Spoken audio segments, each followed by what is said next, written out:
دعوت دینے جا رہے ہیں، اور یہ وہ عظیم شخصیات میں سے ہیں کہ خطہ پیر پنجاب میں اللہ نے بہت سارے لوگ جو ہے عطا فرمائے ہیں، ولایت کے عہدے پر بھی فائز ہوئے ہیں، بڑے بڑے اچھے علماء بھی گزرے ہیں، اور آج کے دور میں ہماری نظر جب پڑتی ہے تو وہ ڈاکٹر مفتی محمد ابراہیم مصباحی کی طرف جو ہے نظر جاتی ہے۔ اللہ کا ان پر شکر ہے، اللہ کا کرم ہے، اللہ کا فضل ہے کہ یہ جو بولتے ہیں دل سے بولتے ہیں، اور ان کی گفتگو جو ہے علمی گفتگو ہوا کرتی ہے، اور ان کو سننے کے لیے عام لوگ نہیں بلکہ علماء بھی چاہتے ہیں کہ ان کا بیان ہو اور ہم جو ہے اس بیان میں شامل ہوں اور کچھ سماعت کریں۔ تو آپ لوگ خوش نصیب ہیں، ہمارے درمیان یہ عظیم علمی شخصیت موجود ہے۔ انہوں نے بڑے جو ہے کتابیں بھی تصنیف کی ہیں۔ ابھی کچھ عرصہ پہلے جو ہے جو ہم سب کی پیر خانہ ہے میاں بشیر احمد صاحب لاہوری رحمت اللہ علیہ کی حیات اور خدمات پر انہوں نے ایک عظیم کتاب لکھی ہے، شاید آپ نے دیکھی ہوگی۔ تو اس لیے اس خطے میں کیا پورے جموں کشمیر میں جو ہے ان کو لوگ جانتے ہیں۔ ہم خوش نصیب ہیں کہ پیر صاحب کی قیادت میں انہوں نے اپنا قیمتی ٹائم دیا ہے۔ یہ ایک طرف جو ہے خطیب بھی ہے، خطابت بھی کرتے ہیں، جمعہ بھی پڑھاتے ہیں، دوسری طرف جو ہے ان کی مصروفیات کچھ جو ہے کہ یہ یونیورسٹی میں ایز اے پروفیسر جو ہے کام بھی کرتے ہیں، اور تصنیف و تعلیف کا جو ہے سلسلہ بھی جاری ہے، درس و تدریس کا سلسلہ بھی جاری ہے۔ اللہ کا ان پر بڑا کرم و فضل ہے، ان کو ہم نے سماعت کرنا ہے بڑے سکون کے ساتھ، کیونکہ جہاں میں اہل ایمان صورت خورشید جیتے ہیں، جہاں میں اہل ایمان صورت خورشید جیتے ہیں، ادھر ڈوبے ادھر نکلے، ادھر ڈوبے ادھر نکلے۔ ہم اس شعر کو اس انداز سے بھی پڑھ سکتے ہیں کہ جہاں میں اہل علم صورت خورشید جیتے ہیں، ادھر ڈوبے ادھر نکلے، ادھر ڈوبے ادھر نکلے۔ اب ایسے مایا ناز خطیب کا ہم جو ہے خطاب سننے کے لیے تیار ہیں، اور پر جوش انداز سے آپ نے نعرہ لگانا ہے تاکہ یہ محسوس ہو کہ یہ جو ہے محفل سب جاگ رہی ہے۔ اور نعرہ تکبیر، اللہ اکبر، نعرہ رسالت یا رسول اللہ، مہمان خصوصی ڈاکٹر مفتی محمد ابراہیم مصباحی صاحب، نعرہ تکبیر، نعرہ رسالت یا رسول اللہ۔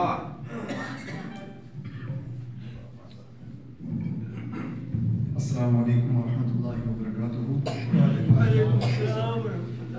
حامدا و مصلیا و مسلما اما بعد، فاعوذ باللہ من الشیطان الرجیم، بسم اللہ الرحمن الرحیم۔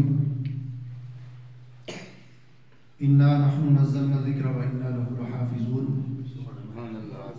آمنت باللہ صدق اللہ مولانا العظیم و بلغنا رسولہ النبی الحبیب الامین الکریم، ونحن على ذلك لمن الشاہدین والشاکرین والحمد للہ رب العالمین۔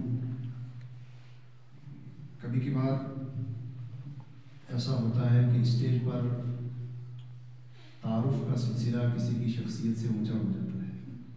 آپ دعا کریں کہ حضرت قبلہ پیر قاری نیاز صاحب نے جو کچھ میرے تعلق سے کہا، اللہ تعالیٰ ان جملوں کو میرے حق میں بطور دعا قبول فرمائے اور میرے حق سے۔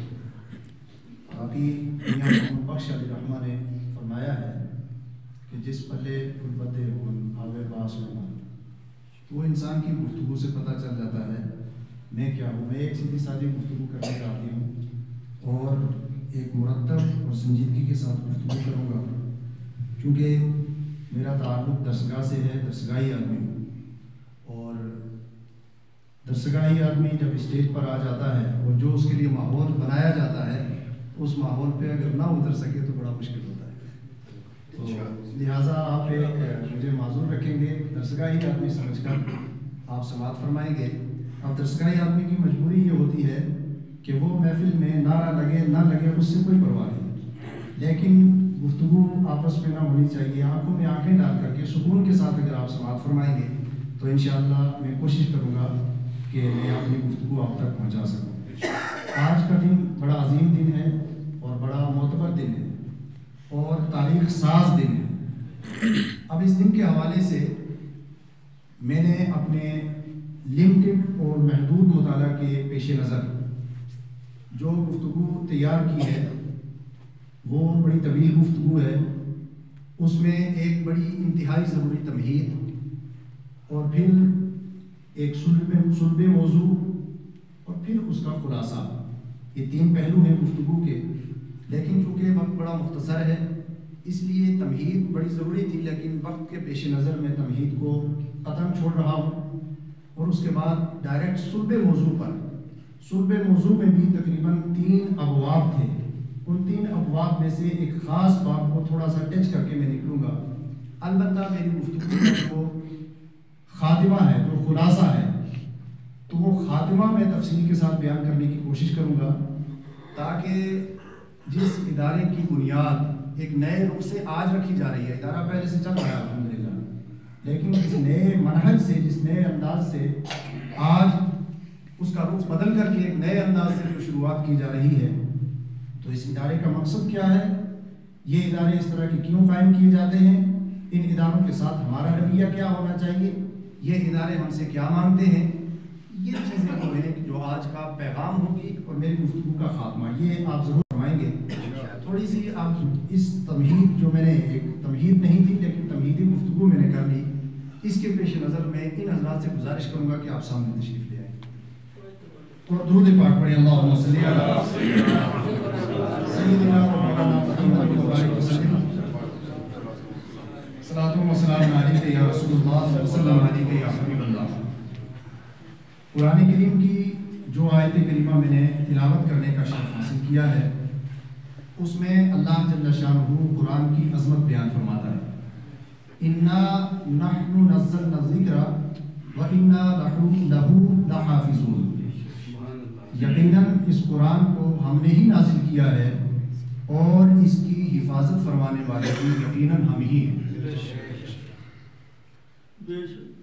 قرآن کریم آسمانی کتابوں میں سب سے آخری، سب سے عظیم اور سب سے بڑی کتاب ہے. قرآن پاک سے پہلے دنیا میں 3 بڑی کتابیں اور بے شمار صحیفے انبیاء کرام پر نازل ہوتے ہیں. لیکن جب قرآن کریم کا کمپیئر کیا جائے ان کتابوں یا صحائف کے ساتھ تو چند ایک فرق ہمیں بالکل واضح نظر آتے ہیں. ان میں سے 2 فرق کا تذکرہ قرآن کریم کی روشنی میں اور احادیث مبارکہ کی روشنی میں یہاں عرض کرتا چلوں. پہلا فرق اس میں یہ تھا کہ قرآن کریم سے پہلے جتنی بھی کتابیں نازل ہوئی، کتاب نبی پر نازل ہوتی، قوم کی طرف نازل ہوتی، اور جس قوم پر کتاب نازل ہوتی، جس نبی پر کتاب نازل ہوتی، اس نبی کی امت کی رسپانسبلٹی اور ذمہ داری یہ ہوتی کہ وہ کتاب کو پڑھے بھی، کتاب کو سمجھے بھی اور ساتھ ہی ساتھ کتاب کی حفاظت بھی کرے. یہ حفاظت کی ذمہ داری انہیں کی تھی. اب ہر قوم میں قوم کا کوئی لیڈر ہوتا ہے، قوم کا کوئی سردار ہوتا ہے، قوم کا کوئی امام ہوتا ہے، قوم کا کوئی قائد ہوتا ہے، قوم کا کوئی رہنما ہوتا ہے، اور یہ سلسلہ آج بھی چل رہا ہے. تو قوم کے قائد اور رہبر اور رہنما کی جہاں ذمہ داری کتاب کو سمجھانے کی ہوتی تھی، وہیں قوم کے لیڈر اور قائد کی ذمہ داری کتاب کی حفاظت کی بھی ہوتی تھی. یہ کتاب کی حفاظت عام انسان نہیں کرتے تھے. عام انسانوں کو کتاب بس سنا دی جاتی تھی، لیکن جو قوم کا رہنما ہوتا، جو قوم کا لیڈر ہوتا، جو قوم کا قائد ہوتا، تو اس کے ذمہ کتاب کی حفاظت بھی ہوتی.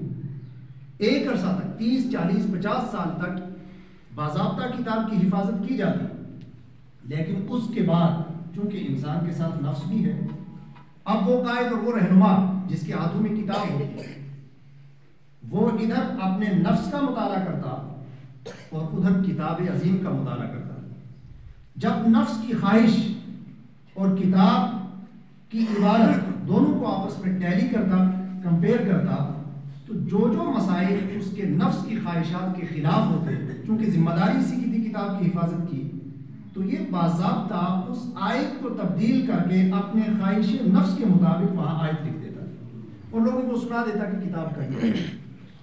جب یہ ہوتا اب دوسرا پیغمبر جلوگر ہوتا، کیونکہ کتاب میں تحریف ہو گئی، کتاب کو بدل دیا گیا، تو اب نیا نبی آتا، اب نئی کتاب آتی، اب نئے احکام پھر سے آتے، تو پھر سے وہ سلسلہ چلتا 40 50 60 سال تک۔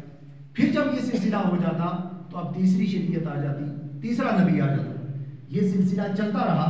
حضور نبی کریم صلی اللہ علیہ وسلم جب آقا دو جہاں علیہ السلام جلوگر ہوئے تو قرآن نے دو ٹوک لفظوں میں اعلان کیا۔ پہلا اعلان یہ تھا، ما کان محمد ابا احد من رجالکم ولکن رسول اللہ وخاتم النبیین۔ محمد عربی تم میں سے کسی مرد کے والد نہیں ہے، البتہ وہ اللہ کے نبیوں میں سب سے آخری نبی ہیں، خاتم النبیین۔ اب قیامت تک کوئی نبی جلوگر نہیں ہوگا، قیامت تک کوئی رسول جلوگر نہیں ہوگا، لیکن نبی اور رسول جلوگر نہیں ہوگا، کتاب تو آ گئی۔ اب یہاں پر بھی اندیشہ یہ تھا کہ ہو سکتا ہے جس طرح عیسیٰ اور موسیٰ علیہ السلام کی شریعت کو بدل دیا گیا، ان کی حیات کو بدل دیا گیا، ان کی کتابوں کو بدل دیا گیا، تو یہ کتاب بھی بدلی جا سکتی ہے۔ اندیشہ یہاں بھی موجود تھا۔ اب قرآن پاک نے دو ٹوک لفظوں میں دوسرا اعلان کر دیا، اِنَّا نَحْنُ نَزَّلْنَا الذِّکْرَ وَإِنَّا لَهُ لَحَافِظُونَ۔ آج سے پہلے ہم کتابیں نازل کرتے رہے تو کتابوں کی حفاظت کی ذمہ داری قوم کی ہوتی یا قوم کے رہبر و رہنما کی ہوتی تھی۔ آج ہم نے قرآن نبی آخر الزمان پر نازل کیا ہے تو اس قرآن کو نازل کرنے والے بھی ہم ہیں۔ اب اس کی حفاظت کی ذمہ داری تمہاری نہیں ہے، اللہ نے فرما دیا، عہد لے لیا کہ اس قرآن کی حفاظت کی ذمہ داری ہماری ہے۔ سبحان اللہ۔ ایک بات کا اضافہ اللہ اجازت دیں گے کرتا چلوں، بات آج کے موضوع سے نہیں ہے لیکن لگتی ہوئی بات۔ پھر بھی اب حفاظت کا ذمہ تو اللہ تعالیٰ نے لے لیا، لیکن کیا حفاظت کی ذمہ داری خود دست کرم اس کی نگہبانی کرتا ہے یا انسانوں سے ہی حفاظت کا ذمہ بھی، انسانوں سے ہی یہ رسپانسبلٹی بھی انسانوں ہی کو دی گئی؟ یہ سمجھنے والی بات ہے۔ یہاں پر اللہ جل شانہ اپنی قدرت کاملہ کے ذریعے نازل بھی کر سکتا ہے قرآن پاک، اور قرآن پاک کی حفاظت بھی کر سکتا تھا، لیکن اس کے باوجود یہ حفاظت کی ذمہ داری بھی در حقیقت قوم ہی کو دی ہے۔ اس کی نگہبانی رب کائنات خود فرما رہا ہے، یعنی نظام تو اس کا ہے، لیکن یہ نظام بھی اللہ تعالیٰ نے اپنے بندوں کے سپرد کیا ہے۔ اللہ کے حبیب علیہ السلام نے ارشاد فرما دیا، جیسے پہلے حدیث پاک پڑھ دی گئی، کہ میری امت کے علماء بنی اسرائیل کے انبیاء کی طرح ہیں۔ اندیشہ یہاں بھی موجود تھا، کوئی صاحب اقتدار، کوئی صاحب ثروت، کوئی قائد، کوئی رہبر، کوئی رہنما یہاں بھی کوشش کر سکتا تھا، لیکن اللہ جل شانہ نے حضور علیہ السلام کی امت میں مجددین کا ایک سلسلہ ایسا بنا دیا کہ جب قرآن کے الفاظ کو بدلنے کی کوشش کوئی کرے گا اس وقت بھی اس کی کلائی مروڑ دی جائے گی، اور جب قرآن کے مفاہیم اور معانی کو بدلنے کی کوشش کوئی کرے گا تو اس وقت بھی اس کی کلائی مروڑ دی جائے گی۔ کربلا کا میدان آپ حضرات کے سامنے ہے، ہوا کیا تھا، لڑائی کیا تھی، سلسلہ کیا تھا؟ کیا اقتدار کی جنگ تھی؟ نہیں، بلکہ حضور علیہ السلام کی امت میں بھی ایک قائد، ایک لیڈر ایسا تھا جو پہلے زبردستی قائد بنا، اب اس کے بعد اپنے کردار اور عمل کے ذریعے قرآن کے احکام کو بدلنے کی کوشش کر رہا تھا، قرآن کے فرامین کو بدلنے کی کوشش کر رہا تھا۔ امام حسین کھڑے ہو گئے اور امام حسین نے جان دے کر کے قرآن کے مفاہیم کو بچا لیا، قرآن کے معانی کی حفاظت کر دی، اور ایک روایت قائم کر دی کہ اب قیامت تک جب بھی کوئی یزیدی مزاج قرآن کے مفاہیم کو بدلنے کی کوشش کرے گا تو کوئی حسینی مزاج کھڑا ہو جائے گا اور قرآن کی حفاظت کرتا ہوا۔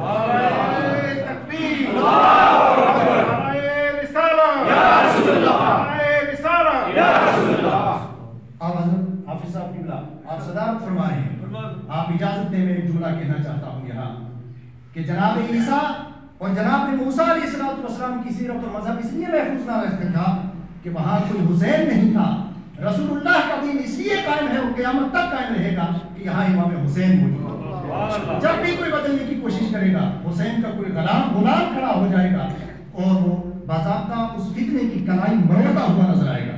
اب میں نے کہا تھا کہ تفسیر کا مقام نہیں ہے، بعد میں 1400 سالہ تاریخ میں ہر صدی کے بعد ایک مسئلہ ایسا ضرور ایکسپلین کر کے یہاں جاتا کہ جہاں جہاں کوئی یزیدی مزاج کھڑا ہوا اور اس نے قرآن کے مفاہیم کو بدلنے کی کوشش کی تو حسین کے غلاموں نے باضابطہ قرآن کی حفاظت کا ذمہ لیا۔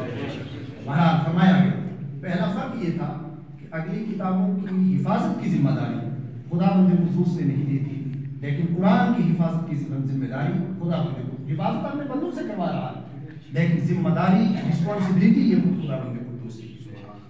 ایک دوسرا فرق یہ کہ آج تک جتنی بھی کتابیں نازل ہوئی تھی، چاہے وہ توریت ہو، چاہے وہ انجیل ہو، چاہے وہ زبور ہو یا دیگر صحائف ہو، ان میں سے کسی بھی صحیفے یا کسی کتاب کے بارے میں یہ دعویٰ نہیں کیا گیا تھا کہ یہ کتاب مکمل شریعت ہے، یہ کتاب کامل ہے، اب اس کے بعد کسی نظام کی ضرورت نہیں ہے، کسی دستور کی ضرورت نہیں ہے، کسی قانون کی ضرورت نہیں ہے، یہ دعویٰ اس میں نہیں کیا گیا تھا۔ لیکن جب قرآن نازل کیا تو اللہ جل شانہ نے اعلان فرما دیا، اليوم اکملت لکم دینکم واتممت علیکم نعمتی ورضیت لکم الاسلام دینا۔ آج میں نے اپنا دین تمہارے لیے مکمل کر دیا، آج دین کی تکمیل ہو گئی ہے، اب قیامت تک کسی نئے دین کی ضرورت نہیں ہے، کیونکہ مکمل دین اسلام آج نازل ہو چکا ہے۔ آیت کریمہ نازل ہو گئی، صحابہ نے باضابطہ ایک دوسرے کو مبارکباد پیش کی، گلے لگ کر خوشیاں منائی، اور باضابطہ یہودیوں نے حضرت عبداللہ ابن عباس سے کہا تھا کہ آپ کے قرآن میں جو آیت نازل ہوئی ہے، اگر یہ آیت ہماری توریت میں نازل ہوتی لَاتَّخَذْنَاهَا عِیدًا، صحیح بخاری نے روایت کیا ہے، تو جس دن یہ نازل ہوتی اس دن ہم عید مناتے، وہ خوشی کا دن، اس کو سیلیبریٹ کرتے ہیں۔ حضرت عبداللہ ابن عباس نے کہا کہ نادانو، تم کہتے ہو کہ ہم اس دن کو بطور عید سیلیبریٹ کرتے ہیں، لیکن سنو، اسلام میں جب اللہ تعالیٰ نے قرآن کی تکمیل کی آیت جس دن نازل فرمائی وہ عرفہ کا دن تھا اور جمعہ کا دن تھا، دو عیدیں پہلے سے موجود تھی، تب اللہ تعالیٰ نے قرآن پاک کی آیت کو نازل فرمائی۔ ہم تو پہلے سے اس کو سیلیبریٹ کرتے ہیں۔ صحابہ خوشیاں منا رہے تھے، لیکن ایک ذات ایسی تھی، صحابہ میں ایک شخصیت ایسی تھی جو زاروں کی داد ہو رہے تھے، جنہیں صدیق اکبر کہا جاتا ہے۔ پوچھا گیا تھا، اے خلیفہ رسول، اے صدیق اکبر، کیا آپ کو قرآن کی تکمیل کی خوشی نہیں ہے؟ آپ کیوں رو رہے ہیں؟ تو کہا تھا کہ تم قرآن کو دوسرے طریقے سے سمجھتے ہو، صدیق قرآن کو دوسرے طریقے سے سمجھتا ہے، تم اس لیے خوش ہو رہے ہو کہ آج قرآن مکمل ہو چکا ہے۔ قرآن کے مکمل ہونے کی خوشی صدیق اکبر کو بھی ہے، اور رسول اللہ صلی اللہ علیہ وسلم پر قرآن جو نازل ہو وہ ادھورا رہ ہی نہیں سکتا ہے، اسے تو مکمل ہونا ہی چاہیے تھا۔ لیکن میرے ساتھیوں، تمہیں معلوم ہونا چاہیے، صدیق اس لیے آنسو ریزی کر رہا ہے، اس لیے اشکباری کر رہا ہے کہ آقائے دو جہاں دین کی تکمیل کی خاطر ہی جلوگر ہوئے تھے، وہ دین کو مکمل ہم تک پہنچانے کے لیے ہی آئے تھے، ان کا مقصد، بعثت کا مقصد پورا ہو چکا ہے۔ اب آقائے دو جہاں ہمیں آگے مفارقت دیتے ہوئے مجھے آقا کے جانے کا غم ہے اور تمہیں قرآن کی خوشی۔ یہ صدیق اکبر کی ذات تھی جو قرآن کو سمجھتے تھے، جو قرآن کے مزاج کو سمجھتے تھے۔ تو بہرحال دو اعتبار سے یہ فرق ہے پہلی کتابوں میں اور قرآن عظیم میں، کہ ایک تو یہ کہ قرآن عظیم کی حفاظت کا ذمہ اللہ تعالیٰ نے لیا ہے، اور دوسرے یہ کہ آج سے پہلے کسی بھی کتاب کے بارے میں یہ دعویٰ نہیں تھا کہ وہ مکمل نازل ہوئی ہے۔ آج قرآن کریم کے تعلق سے یہ دعویٰ ہوا کہ قرآن ایک مکمل دستور حیات کی حیثیت سے قرآن نازل ہوا ہے۔ یہی وجہ ہے کہ قرآن پاک کے مفاہیم، قرآن پاک کے مضامین آج تک تشریح کی جا رہی ہے، اور قیامت تک اس کے مفاہیم بیان کیے جائیں گے۔ انسان کی زندگی کی جس میدان میں جہاں بھی رہنمائی کی ضرورت ہوتی ہے وہاں قرآن رہنمائی کرتا ہوا نظر آئے گا۔ اب قرآن چاہے وہ ٹیکسٹ کی صورت میں ہو، چاہے وہ تھیوری کی صورت میں ہو، حضور علیہ السلام کی صورت، سیرت مبارکہ اور قرآن یہ دونوں الگ چیز نہیں ہیں، بلکہ ایک ہی سکے کے دو رخ ہیں۔ اگر تھیوری کی شکل میں سمجھنا ہو تو قرآن کریم ہے، اور پریکٹیکلی صورت میں سمجھنا ہو تو سیرت رسول پاک ہے۔ حضرت عائشہ صدیقہ رضی اللہ تعالیٰ عنہا سے پوچھا گیا تھا کہ آقا دو جہاں کے اخلاقی کریمانہ کے بارے میں بتائیے، حضور علیہ السلام کی سیرت کے بارے میں بتائیے، تو ام المؤمنین عائشہ صدیقہ نے فرمایا تھا، اما تقرأ القرآن، کیا تم قرآن کو نہیں پڑھتے ہو؟ قرآن پاک کو پڑھ لیجئے، شروع سے لے کر آخر تک ہر آیت کریمہ حضور علیہ السلام کی سیرت کا پتہ دیتی ہے۔ یہی وجہ ہے، آپ نے دیکھا ہوگا سیرت کے جلسوں میں سنا ہوگا کہ اعلان نبوت 40 سال کی عمر میں فرما رہے ہیں، قرآن کریم کا نزول 40 سال کی عمر میں شروع ہو رہا ہے، لیکن مکہ والوں نے صادق اور امین پہلے کہا ہے، 40 سال سے پہلے صادق اور امین کہا ہے۔ یہی وجہ ہے کہ حضور علیہ السلام نے جب کوہ صفا پر چڑھ کر فرمایا تھا، اے لوگوں آؤ میں ایک پیغام دینا چاہتا ہوں۔ کیا پیغام ہے؟ فرمایا تھا کہ ذرا مجھے بتاؤ کہ میں اگر یہ دعویٰ کروں کہ ایک لشکر عظیم تم پر حملہ آور ہو کر تمہیں نیست و نابود کرنا چاہتا ہے، تصدقوننی، کیا تم میری تصدیق کرو گے, میری بات مان لو گے؟ انہوں نے کہا تھا ما جربنا علیک الا صدقا, ہم نے آپ کو کبھی جھوٹ بولتے ہوئے دیکھا ہی نہیں. انت الصادق الامین, آپ صادق بھی ہیں امین بھی ہیں. تو صادق اور امین مکہ والوں نے اس وقت کہا تھا جب ابھی قرآن پاک نازل نہیں ہوا تھا. تو آقا دو جہاں علیہ الصلوۃ والسلام کی سیرت مبارکہ شروع سے لے کر آخر تک کوئی ایک لمحہ 40 سال کی عمر میں ایسا نہیں ہے جو قرآن کریم کے قوانین سے ہٹا ہوا دکھائی دے, جو قرآن کریم کی مخالفت کرتا ہوا نظر آئے. بلکہ دعویٰ تو یہ ہے اور کیا جاتا ہے, یہ دعویٰ حق بجانب ہے کہ حضور علیہ الصلوۃ والسلام نے 40 سال تک قرآن بن کر لوگوں کو دکھایا, اور 40 سال کے بعد 23 سال کی عمر میں حضور علیہ الصلوۃ والسلام نے قرآن پڑھ کر لوگوں کو سنایا. بہرحال قرآن کریم نازل ہوتا ہے. اب نزول قرآن کے تعلق سے دوسرا مسئلہ کہ نزول قرآن کے تعلق سے کہ حضور علیہ الصلوۃ والسلام اب پہلی کتابوں میں, اور اس میں ایک تیسرا فرق یہ ہے کہ حضرت موسیٰ علیہ الصلوۃ والسلام کو جو توریت عطا فرمائی گئی وہ یک بارگی عطا فرمائی گئی. موسیٰ علیہ الصلوۃ والسلام کو 30 راتوں کے لیے باضابطہ اللہ تعالیٰ نے کوہ طور پر بلا لیا, پھر اس پر بڑھا کر 40 راتیں کی. تو 40 رات کا چلہ کروا کر اللہ تعالیٰ نے کتاب مقدس توریت کی صورت میں عطا فرما دی یک بارگی, اور وہ پوری توریت لے کر حضرت موسیٰ علیہ السلام اپنی قوم میں جلوہ گئے. لیکن قرآن کریم جب نازل ہوا تو دفعتاً نازل نہیں ہوا. اصل میں 2 مرحلے ہیں قرآن پاک کے نزول کے. پہلا مرحلہ تو دفعتاً ہے, اور ان دونوں کے لیے 2 ورڈ آئے ہیں عربی زبان میں. ایک ہے نزل ینزل تنزیل, اس کا معنی ہوتا ہے یک بارگی, ایک جگہ سے اٹھا کر دوسری جگہ رکھ دینا. اور ایک ہے انزل ینزل انزال, اس کا معنی ہوتا ہے قطرے قطرے کر کے اتارنا, تھوڑا تھوڑا کر کے اتارنا. تو قرآن پاک کے یہ دونوں معنی, یہ دونوں لفظ ہیں قرآن پاک. جو چنانچہ انا انزلناہ فی لیلۃ القدر وہاں بھی فرمایا گیا انا انزلناہ فی لیلۃ القدر, اور دوسری جگہ نزلہ الروح الامین. تو دونوں لفظ آئے. اب ان دونوں کے درمیان تطبیق یہ ہے کہ در حقیقت حقیقی قرآن پاک وہ لوح محفوظ ہوا قرآن مجید فی لوح محفوظ. قرآن کی اللہ تعالیٰ کی ایک صفت ہے, اللہ تعالیٰ کی صفات میں سے ایک صفت کا نام ہے قرآن,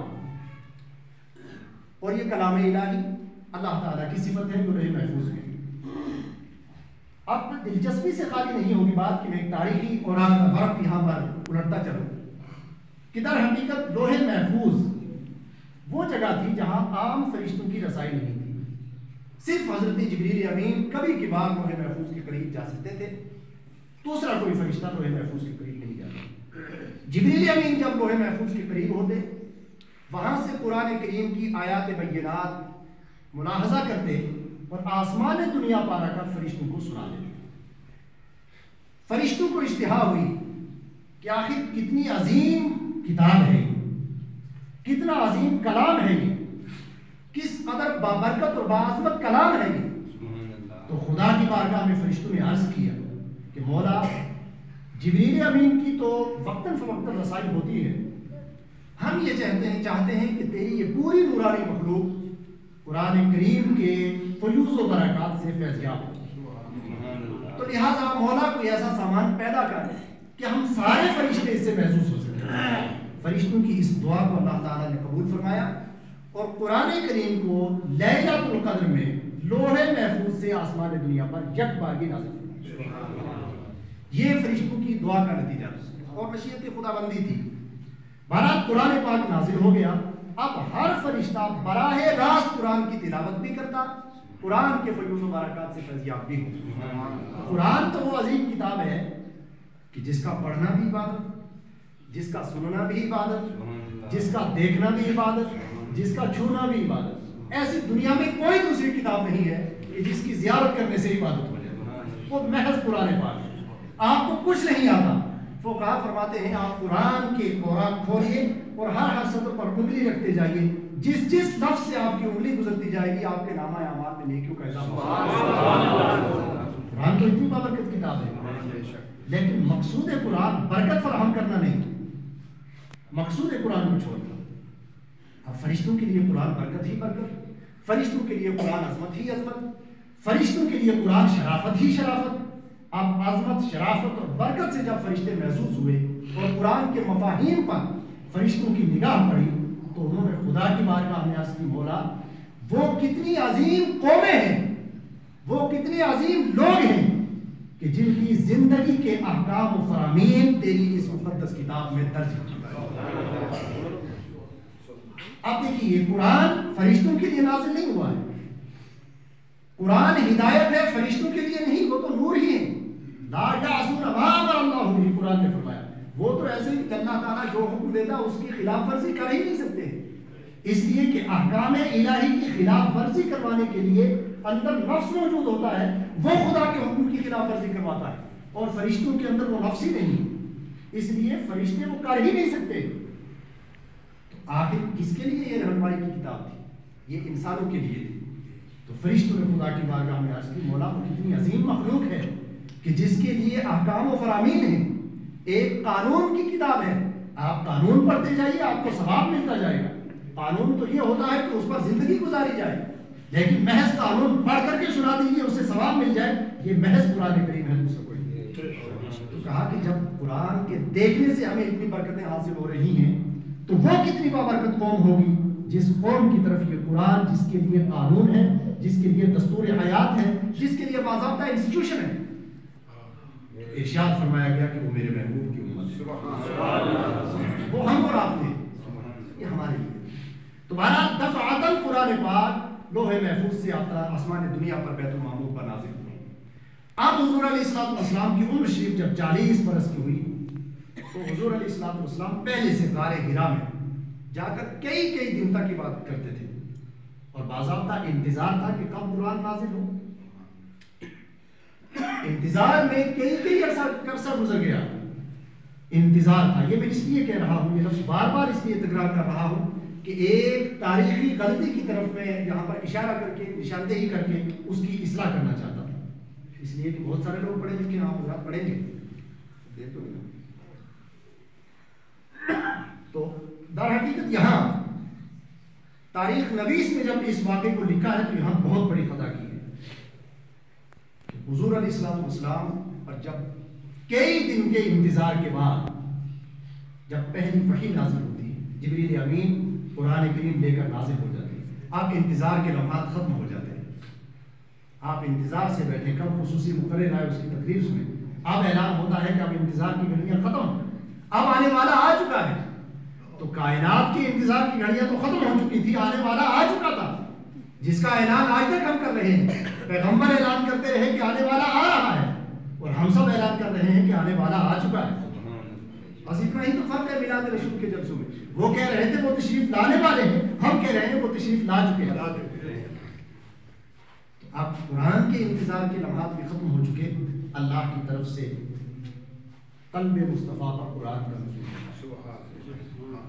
اب حضور علیہ السلام کو اللہ تعالیٰ نے بشری تقاضے بھی عطا فرمائے، حالانکہ خداوند قدوس کی جو صفت ہوتی ہے اس صفت کے طور پر بھی ایک جگہ قرآن پاک میں پریکٹیکلی طور پر ایک واقعے کو نقل فرمایا گیا ہے، اور ایک جگہ قرآن پاک میں باضابطہ ٹیکسٹ موجود ہے۔ سورہ حشر میں فرمایا لو انزلنا هذا القرآن على جبل لرأيته خاشعا متصدعا من خشیۃ اللہ، اگر اس قرآن کو ہم کسی مستحکم پر پہاڑ پر بھی نازل کرتے تھے تو وہ بھی لرزہ بر اندام ہو جاتا۔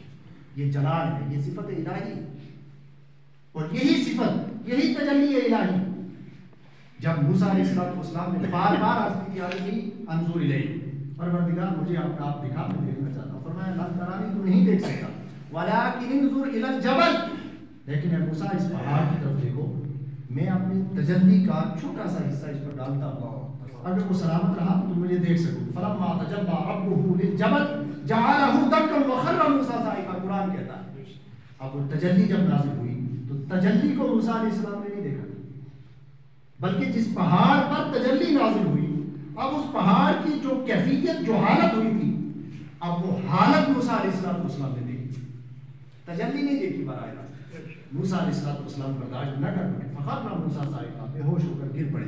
جب اٹھے تو خدا کی بارگاہ میں رجوع کیا کہ مولا اب ایسا سوال نہیں کیا جائے گا۔ اب یہ ہے تجلی الہی جب نازل ہو تو یہ حال ہوتا ہے جلیل القدر پیغمبر کا، اور فرمایا گیا کہ دنیا میں سب سے مستحکم پہاڑ ہوتا ہے۔ آج کل بھی ہم جب کسی چیز کی مثال دیتے ہیں کہ فلاں پر کوئی چیز اثر انداز نہیں ہوتی تو پتھر کہتے ہیں کہ پتھر کو پالا کیا کہتے ہیں. ٹھیک ہے، یہ پتھر سختی کے لیے مشہور ہے، لیکن فرمایا گیا کہ اگر مستحکم پہاڑ پر بھی اس کو نازل کر دیں تو وہ بھی لرزہ بر اندام ہو جائے. لیکن وحر قلب مصطفیٰ، اتنی طاقت اللہ تعالیٰ نے عطا فرمائی تھی، وحی الہی نازل ہو رہی ہے، مصطفیٰ برداشت کرتے جا رہے ہیں. یہ اللہ تعالیٰ کی طرف سے عطائے خداوندی تھی مصطفیٰ جان رحمت کو. ان کے قلب مبارک کو یہ طاقت اللہ تعالیٰ نے عطا فرمائی تھی کہ وہ اس قرآن پاک کے نزول کو برداشت کر رہے ہیں. لیکن یہ پہلا تجربہ تھا وحی الہی کا، پہلا تجربہ. اب پہلے تجربے کی بنیاد پر پیغمبر اسلام کا جسم مبارک لرزہ بر اندام، یہ بشری تقاضا تھا، اتنا ایک ضروری ہے. فرسٹ ایکسپیرینس، پہلا تجربہ. تاریخ نویس نے یہاں یہ بڑی غلطی کی. وہ کہتے ہیں کہ محمد صلی اللہ علیہ وسلم معلوم ہی نہیں تھا کہ میرے ساتھ کیا ہونے والا ہے، اس لیے ڈر گئے. میں کہتا ہوں نادان محبت کی نظر سے سیرت رسول کا مطالعہ کریں. آپ کو معلوم ہوگا، اگر مصطفیٰ کو یہ معلوم نہ ہوتا کہ کیا ہونے والا ہے تو کیا مصطفیٰ جان رحمت کئی عرصے تک غار حرا میں جا کر سر و سجود ہو کر وحی الہی کا انتظار فرماتے؟ جب وہ اسی انتظار میں راتیں گزار رہے ہیں، اسی انتظار میں دن گزار رہے ہیں، اسی انتظار میں سجدے پر سجدے کرتے جا رہے ہیں، تو کیا آج انہیں معلوم نہیں ہوگا کہ میرے ساتھ کیا ہونے والا ہے؟ سب کچھ معلوم تھا. ہاں، یہ پیغمبر الہی کے قلب مبارک پر وحی الہی کا پہلا تجربہ تھا جس کی بنیاد پر جسم مبارک لرزہ بر اندام ہو گیا. اور ایسا ہی نہیں، اس کے بعد بھی قرآن کا جلال تھا یہ، کیونکہ بشری تقاضے تھے مصطفیٰ جان رحمت کے ساتھ. اس لیے حضور علیہ السلام پر جب وحی کی کیفیت نازل ہوتی تھی، ام المؤمنین عائشہ صدیقہ رضی اللہ تعالیٰ عنہا ارشاد فرماتی ہیں کہ جب حضور علیہ السلام پر وحی نازل ہوتی ہے، وہ فرماتی ہیں کہ کبھی کبھار میرے بستر پر بھی وحی نازل ہوتی تھی اور میں اس کیفیت کو قریب سے ملاحظہ کرتی تھی. کبھی تو باضابطہ شہد کی مکھیوں کی طرح آواز آتی تھی مصطفیٰ جان رحمت کے دہن مبارک کے ساتھ، اور کبھی حضور علیہ السلام کا جسم مبارک پسینے سے شرابور ہو جاتا. آپ کو معلوم نہیں ہے، حضرت ثوبان رضی اللہ تعالیٰ اجازت ہے حضور علیہ السلام کے غلام تھے، اور غلام لغوی اعتبار سے بھی شرعی اعتبار سے بھی انہیں خریدا تھا. حضور علیہ السلام مدینہ میں رہتے تھے، گھر میں رہتے تھے. حضور علیہ السلام نے انہیں آپشن دے دیا، ان شئت ان تلحق بمن انت منہ. اے ثوبان، اگر تم، یہ باضابطہ یمن کے رہنے والے تھے، ان کا سلسلہ نسب یمن سے ملتا تھا. اب اختیار رسول بھی ملاحظہ فرمائیں، کتنا اختیار تھا حضور علیہ السلام کو، اللہ تعالیٰ نے کتنا اختیار دیا. فرمایا کہ ثوبان، اگر تم چاہتے ہو ان تلحق بمن انت منہ، تم چلے جاؤ اپنے خاندان کے ساتھ اور میں باضابطہ انتظام کر دیتا ہوں، تمہیں پہنچا دیا جاتا ہے یمن میں اپنے ماں باپ کے ساتھ جا کر. وَإِن شِئْتَ أَن تَكُونَ مِنَّا أَهْلَ الْبَيْتِ. سبحان، یہ حدیث پاک کیا ہے. اور اے ثوبان، اگر تم میرے اہل بیت میں سے ہونا چاہتے ہو تو میں تمہیں اپنے اہل بیت میں شامل کرتا ہوں.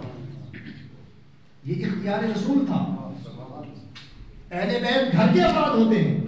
ایک یمن کے رہنے والے شخص جس کا سلسلہ نسب شاید کئی پشتوں تک حضور علیہ السلام سے نہ ملتا ہو، اسے فرما رہے ہیں کہ اگر تم اپنے گھر والوں کے ساتھ جانا چاہتے ہو تو جاؤ، اگر چاہتے ہو تو مصطفیٰ جان رحمت کے اہل بیت میں سے ہونا چاہتے ہو تو میں اپنے اہل بیت سے شمار کرتا ہوں. اور یہاں پر یہ بھی میں عرض کر دوں کہ آقائے دو جہاں کی وہ مبارک زبان ہے اور دعائے رسول میں اتنا اثر ہے کہ حضرت علی کرم اللہ وجہ الکریم کو جب ام المؤمنین حضرت خدیجہ الکبریٰ کی صاحبزادی حضرت فاطمہ الزہرا رضی اللہ تعالی عنہا کی شادی ہو گئی حضرت علی کرم اللہ وجہ الکریم سے، حضرت علی کا گھر الگ ہو گیا. اب داماد رسول ہیں، داماد پیغمبر ہیں، لیکن مصطفیٰ جان رحمت کی زبان میں اللہ تعالیٰ نے کتنی تاثیر دی کہ داماد کے گھر اپنی بیٹی، داماد اور 2 بچوں کو بھی دعا کر کے اہل بیت میں اس طرح شمار کیا کہ آج جب بھی اہل بیت کا لفظ بولا جاتا ہے تو سب سے پہلے حسنین کریمین حضرت فاطمہ الزہرا اور حضرت علی کرم اللہ وجہ کریم کی طرف انسان کا ذہن جاتا ہے. یہ دعائے رسول کی تاثیر ہے. تو بہرحال کہتے ہیں کہ ثوبان، اگر تم جانا چاہتے ہو تو ثوبان نے کہا کہ یا رسول اللہ نہیں، آپ نے اختیار دیا ہے تو آپ کے ساتھ ہی رہوں گا، ماں باپ کو آپ پہ قربان کر سکتا ہوں. ساتھ رہے، بڑے ہو گئے، جوان ہوئے، شادی ہو گئی تو انہیں کا گھر الگ ہو گیا. بڑی بیٹی کی جب شادی ہوتی ہے چند دنوں بعد الگ کر دیا جاتا ہے. الگ کر مدینے کے اطراف میں ان کا گھر ہو گیا. دوسرے یا تیسرے دن بارگاہ رسالت میں حاضر ہوتے ہیں اور چہرے کا رنگ تبدیل ہے. آقا پوچھتے ہیں ماں بھائی یا صاحبان، اے صوبان کس چیز نے تمہارے چہرے کے رنگ کو بدل دیا؟ کوئی بیماری ہے، کوئی تکلیف ہے، کوئی درد ہے؟ عرض کرتے ہیں یا رسول اللہ ما بی من در ولا وجع ولا قلم ولا مرض. یا رسول اللہ کوئی بیماری نہیں، کوئی درد نہیں، کوئی تکلیف نہیں، الا انی اکون فی البیت واستوحشت وحشۃ شدیدہ. لیکن یا رسول اللہ آپ کے ساتھ رہتا تھا، اٹھتے بیٹھتے آپ کا دیدار کرتا رہتا ہے. اب میرا گھر الگ کر دیا ہے، آپ کے بغیر گھر کھانے کے لیے آتا ہے اور گھر میں سکون ہی نہیں ہے. استوحشت وحشۃ شدیدہ. یا رسول اللہ عجیب کیفیت ہو جاتی ہے، حتی آتیہ کا فانظر الیک، آ کر آپ کے چہرہ مبارک کو دیکھتا ہوں تو شاش پشاش روتے روتے بارگاہ رسالت. یا رسول اللہ بس فراق ہے کہ رات ہوتی ہے، کب صبح ہوگی آقا کا دیدار کروں گا، بس آپ کا دیدار نہیں ہوتا، اس وجہ سے میرے چہرے کا رنگ تبدیل ہو گیا. آقا فرماتے ہیں اور کیا کرتے ہیں؟ یا رسول اللہ ایک سوال ہے، ایک کوسچن آتا ہے کہ یہاں تو میرا گھر آپ نے الگ کیا ہے اور گھر الگ کرنے کے بعد یہ بھی مجھے اختیار ہے کہ میں رات کو آپ کا دیدار کروں، کوئی روکنے والا نہیں، صبح دیدار کروں کوئی روکنے والا نہیں، شام کو دیدار کروں کوئی روکنے والا نہیں. لیکن یا رسول اللہ ثم ذکرت موتی و موتک، یا رسول اللہ مجھے یاد آتا ہے آپ بھی دنیا سے پردہ فرما دیں گے، میں بھی دنیا سے چلا جاؤں گا، لیکن انی ان ادخلت الجنت فمنزلتی دون منزلتی. یا رسول اللہ اگر آپ کے وسیلے سے میرا ٹھکانہ جنت میں ہو گیا تو آپ نبیوں کے ساتھ اونچے درجے میں چلے جائیں گے، میں جنت کے نچلے درجے میں ہوں گا، آپ کا دیدار نہیں ہو سکے گا. اور اگر میں جنت میں داخل ہی نہ ہوا تو میں آپ کو کبھی نہیں دیکھ سکوں گا. یا رسول اللہ یہ خیال آتا ہے تو دل روتا ہے، آنکھیں روتی ہیں. یا رسول اللہ یہاں کوئی روکنے والا نہیں ہے، آ کر آپ کا دیدار کر لیتے ہیں. جنت میں جب فرشتوں کا پہرا لگا ہوا ہوگا، آپ اونچے درجے میں ہوں گے، میں نچلے درجے میں ہوں گا. یا رسول اللہ اگر وہاں یہ دہشت ہوگی کہ آپ کا دیدار کریں تو وہاں صورتحال کیا ہوگی؟ ام المؤمنین عائشہ صدیقہ رضی اللہ تعالیٰ عنہا ہے، استشہاد آ رہا ہے. ام المؤمنین فرماتی ہیں کہ میں نے چہرہ رسول کو دیکھا، حضور علیہ الصلوۃ والسلام کا جسم مبارک کپکپی لرزہ والا اندام تھا، جسم مبارک شرابور تھا، اور میں سمجھ گئی تھی کہ آج اس غلام کی ایک فرمائش پر، اس کی ایک درخواست پر اللہ تعالیٰ کی طرف سے وحی کا نزول ہوگا. میں سمجھ گئی غلام بھی بیٹھا ہوا ہے زبان، میں بھی بیٹھی ہوئی ہوں. حضور علیہ الصلوۃ والسلام کی جسم مبارک لرزہ والا اندام ہے، شرابور ہے. تھوڑی دیر کے بعد اٹھ کر چہرہ مبارک اٹھاتے ہیں، کہتے ہیں سبحان تمہارا جواب قرآن نے دے دیا. من یطع اللہ والرسول فاولئک مع الذین انعم اللہ علیہم من النبیین والصدیقین والشہداء والصالحین. اے صوبان گھبرانے کی ضرورت نہیں، قرآن نے اعلان کر دیا ہے، ایک نسخے پر عمل کر لو. من یطع اللہ والرسول، اللہ اور اس کے رسول کی اطاعت کر لو، قیامت کے دن اللہ اور اس کے رسول کے ساتھ اٹھائے جاؤ گے. اور فرمایا المرء مع من احب. اے صوبان انسان جس سے محبت کرتا ہے قیامت میں جنت میں اس کے ساتھ ہوگا. تم مجھ سے محبت کرتے ہو، قیامت کے دن میرے ساتھ. سبحان. تو یہ وحی کے نزول کا وقت ہوتا تھا. یہ بعد میں بھی حضور علیہ الصلوۃ والسلام پر جب وحی کا نزول ہوتا تھا تو یہ کیفیت تاری ہوتی ہے. آئیے اب اگلی بات سننا چاہیں گے نا آپ لوگ؟ درود پاک اللہم صلی علی سیدنا و مولانا محمد و آلہ وسلم. صلاۃ و سلام علیک یا رسول اللہ وسلم علیک یا حبیب. بہرحال حضور علیہ الصلوۃ والسلام پر قرآن کا نزول ہوا تو پہلا مرحلہ وہ تھا. اب دوسرا مرحلہ یہ اقرأ بسم ربک الذی سے شروع ہوتا ہے اور الیوم اکملت لکم دینکم واتممت علیکم نعمتی ورضیت لکم الاسلام دینا. یہاں آ کر یہ سلسلہ منقطع ہوتا ہے، ختم. اب قرآن مکمل نازل ہو گیا. اب قیامت تک قرآن کی حفاظت کی جائے. قرآن کو محفوظ کر لیا گیا. اب اس قرآن کا کے مطالبات ہیں. میں گفتگو کی آخر کی طرف میں سمجھ رہا ہوں کہ تاخیر ہو رہی ہے اور آپ حضرات تبرک بھی لیں گے. ابھی حضرت حافظ صاحب قبلہ کا صدارتی خطبہ بھی ہوگا. اب قرآن کے وہ مطالبات جو قرآن ہم سے کرتا ہے. سب سے پہلا مطالبہ قرآن کا اس کا تعلق ہمارے عقیدے سے. یہ نوٹ کرنے کی باتیں ہیں. آپ جس کے پاس کاغذ قلم ہو وہ نوٹ کریں, ریکارڈ بھی ہو رہا ہے, آپ اس کو سنیں. دل کی تختی پر نوٹ کریں کہ قرآن کے ہم سے 4-5 مطالبے ہیں, وہ اگر ہم مطالبے پورے کرتے ہیں تو سمجھ لیجئے قرآن کی رحمتیں بھی ہم لوٹ رہے ہیں, قرآن کی برکتیں بھی ہم لوٹ رہے ہیں. پہلا مطالبہ یہ ہے کہ قرآن کے تعلق سے عقیدہ سے رکھیں. یہ پہلا مطالبہ, اس کا تعلق عقیدے سے. اب اس عقیدے کے 3 پارٹ ہیں. پہلا پارٹ یہ کہ قرآن اللہ کا کلام ہے, یہ ہمیں عقیدہ رکھنا ہے. قرآن اللہ کا کلام, کلام الہی. دوسرا یہ کہ قرآن حضور علیہ السلام پر نازل ہوا ہے, یہ دوسرا پارٹ ہے, اس پر بھی ایمان رکھنا ضروری ہے. تیسرا پارٹ جو بہت اہم ہے وہ یہ کہ قرآن من و عن, جیسا حضور علیہ السلام پر نازل ہوا تھا ویسا ہی محفوظ اور پوری شکل میں آج بھی موجود ہے اور قیامت تک. یہ 3 پارٹ ہیں ہمارے عقیدے. اگر کوئی یہ کہتا ہے کہ معاذ اللہ قرآن کے 40 پارے تھے, 30 تو ہیں, 10 مولویوں نے کہا لیے, جمع کرنے والوں نے کہا لیے, یہ عقیدہ قرآن کے خلاف ہے. قرآن فرما رہا ہے اِنَّا نَزَّلْنَا الذِّكْرَ وَإِنَّا لَهُ لَحَافِظُونَ. اس قرآن کی حفاظت کا ذمہ ہم لیں, ہمارے اوپر ہم لیں.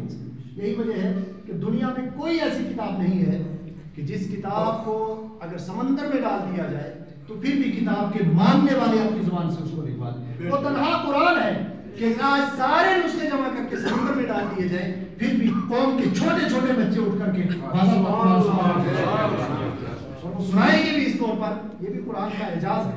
کوئی دنیا کی ایسی کتاب نہیں جو زیر اور زبر کے فرق کے بغیر پوری منوان یاد ہو. وہ صرف قرآن ہے کہ ایک بیٹھک میں سنانے والے ہمارے معاشرے میں ایسے بچے ہیں جو سنا سکتے ہیں, اور اگر کوئی ایک زیر زبر کی غلطی کرتا ہے تو وہ بچے بول پڑتے ہیں, نکال سکتے ہیں اس کو. تو یہ قرآن کا پہلا مطالبہ جو جس کا تعلق عقیدے سے, بہت کم بیان کیا جاتا ہے اس کو. دوسرا قرآن کا مطالبہ نمبر 2 پر کہ قرآن کو صحیح پڑھا جائے. یہ صحیح پڑھنا, اچھا جو قرآن کو ماننا ہے, جو عقیدہ ہے, اس کے بغیر انسان مسلمان ہی نہیں. اب جب مسلمان آپ ہوں گے تو آپ مسلمان کی کچھ رسپانسبلٹی ہیں, کچھ ذمہ داری ہیں. ان ذمہ داریوں کے ٹائٹل بھی الگ الگ ہیں. ایک ذمہ داری ہوتی ہے فرض, پھر اس کو 2 پارٹ میں تقسیم کیا گیا, فرض عین, فرض کفایہ. جیسے 5 وقت کی نماز پڑھنا یہ فرض عین ہے, ہر مسلمان بالغ پر فرض ہے. لیکن نماز جنازہ یہ فرض کفایہ ہے, ایک نے پڑھ لی تو سب کی ذمہ سے ہوگا. اسی طرح قرآن کے تعلق سے بھی جو اب عمل, کیونکہ عقیدہ جب تک نہیں ہے تب تو مسلمان ہی نہیں. عقیدہ قرآن پر رکھ کر آپ مسلمان ہو گئے, عقیدے کے 3 پارٹ پر ایمان تک. اب آپ سے مسلمان ہو گئے تو آپ قرآن مطابق کرتا ہے, لیکن جو قرآن کے تعلق سے ہماری رسپانسبلٹی یا ذمہ داری ہیں وہ فرض بھی ہیں, وہ باضابطہ فرض عین اور فرض کفایہ دونوں, پھر سنت بھی ہیں, پھر واجب بھی ہیں, اور پھر مستحب بھی ہیں. وہ ساری ذمہ داریاں ہیں. وہ 3-4 پارٹ میں اس کو تقسیم کر کے میں اپنی بات تقسیم کر رہا ہوں. یہ خاتمہ ہے, یاد رکھنے کا. اب پہلا تو یہ کہ عقیدہ, اس کے بعد پہلی ذمہ داری جو فرض عین ہے, جس طرح 5 وقت نماز پڑھنا فرض عین ہے, یہ ہے قرآن پاک کو صحیح پڑھا جائے. صحیح پڑھا جائے, ایک تو محض پڑھنا ہے, ایک صحیح پڑھا جائے. یہ فرض عین ہے, مسلمان ہر چھوٹے بڑے پر فرض ہے کہ وہ قرآن کو صحیح پڑھے. اب قرآن کو صحیح کس طرح پڑھا جائے گا؟ قرآن عربی زبان میں, اِنَّا أَنزَلْنَاهُ قُرْآنًا عَرَبِيًّا. عربی زبان دنیا کی معجزاتی زبان ہے, عربی زبان, اور اس میں قرآن. اب عربی زبان کے کچھ تقاضے, اور پھر وہ تقاضے قرآن کے بھی پڑھنے کے لحاظ سے, کہ دنیا کی واحد ایک زبان ایسی ہے جو مخارج کی زبان ہے, جس کے باضابطہ مخارج ہے. کون کا لفظ کہاں سے ادا ہوگا, اگر جہاں سے ریکوائرمنٹ ہے اس کے ادا ہونے کی, وہاں سے آپ ادا نہیں کرتے ہیں تو اس کا معنی ہی چینج ہو جائے گا. مثلا ہمارے یہاں پڑھایا جاتا تھا پہلے کیف اور قاف, اب پڑھایا جاتا ہے چھوٹا کاف اور بڑا قاف. تو اس میں تھوڑا سا فرق ہے, مخارج تھوڑے تھوڑے, ایک کاف تھوڑا منہ کے اگلے حصے سے, اور قاف جو منہ کے شروع سے. اس میں اتنا بڑا فرق ہے کہ اس لام با کے ساتھ مل کر ایک ہوتا ہے قلب چھوٹے کاف سے, اس کا معنی ہے کتا, اور اسی کو بدل کر قلب آپ کہیں اس کا معنی ہو گیا دل. کتنا بڑا فرق ہے. بس یہی ہے مخرج کی زبان. الحمد قرآن یہاں سے شروع ہوتا ہے الحمد ہا. اگر اس ہا کو الحمد آپ پڑھ دیں گے تو معنی ہی تبدیل ہو جائے گا. الحمد کا معنی ہوتا ہے ہا سے حمد, اس کا معنی ہوتا ہے تعریفات, اور الحمد کا معنی ہے تمام بڑائیاں, تمام کبریائی, تمام تعریفات اللہ کی. اور الحمد تھوڑا سا بدل دیا, حمد پڑھ دیا, تو اس کا معنی ہوتا ہے گھٹیا چیز. کتنا بڑا زمین آسمان کا فرق ہو گیا, بہت بعید ہو گیا, صرف ایک چھوٹے سے مخرج کی بدلنے کی بنیاد.